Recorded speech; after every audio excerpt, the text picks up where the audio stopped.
మీరు ఇప్పుడు చూస్తున్నది వచ్చేసి 330 feet road Raviryal exit point నుంచి స్టార్ట్ అవుతున్న రోడ్ అనమాట. ఇది టువర్డ్స్ మీర్కాంట్ వెళ్ళేది.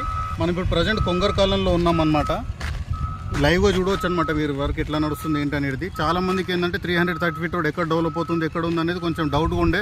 సో ఈరోజు మీకు మన వెంచర్కి సరౌండింగ్లో ఉన్న డెవలప్మెంట్స్ లైవ్గా చూపిస్తామని చెప్పేసి మేమే ఫిజికల్గా వీడియో చేస్తున్నాము. సో మీ అందరి గురించి బాగా ఉపయోగపడుతుంది ఇది. సరౌండింగ్ డెవలప్మెంట్స్ ఏం వస్తున్నాయి, ఏ స్టేజ్లో ఉంది, ఎలా వర్క్ నడుస్తుంది అనేది. సో మీకు ఫ్యూచర్ సిటీ ఆఫీసు ఏ స్టేజ్లో ఉంది కంప్లీట్గా డీటెయిల్స్ అన్నీ షేర్ చేస్తామండి. హాయ్ సార్, నా పేరు రామంజీ అండి, బాస్టన్ డెవలపర్స్. సో మీరు చూస్తున్న రోడ్ వచ్చేసి 330 ఫీట్ల రోడ్ సార్. అంటే చాలా మందికి ఒక డౌట్ ఉండొచ్చు, Bharat future city road development అవుతుందా లేదో అనేది. సో అందుకు మేము చూపించడానికి నేను ఇక్కడ ఈ రోడ్ దగ్గరికి వచ్చాను సార్. కంప్లీట్ ఈ 330 ఫీట్ల రోడ్ అండి. ఈ 330 ఫీట్ల రోడ్లో ఈ 30 ఫీట్లు వచ్చేసి ఇది మెట్రోకి అలర్ట్ చేశారు సార్. రిమైనింగ్ వచ్చేసి 300 ఫీట్లు అండి. ఈ 300 ఫీట్లు వచ్చేసి మనకి రావిరల్ జంక్షన్ నుంచి కొంగర్కలాను, Meerkhanpet to future city towards మనకి బందర్ పోర్ట్, ఆంధ్రప్రదేశ్ బందర్ పోర్ట్ వరకు ఇది అటాచ్ అయ్యిందండి. సో దీనివల్ల మనకి ఫ్యూచర్ సిటీ అనేది వేగవంతంగా డెవలప్ చేస్తున్నారు సార్ ఈ ప్రభుత్వం వచ్చేసి. So thank you.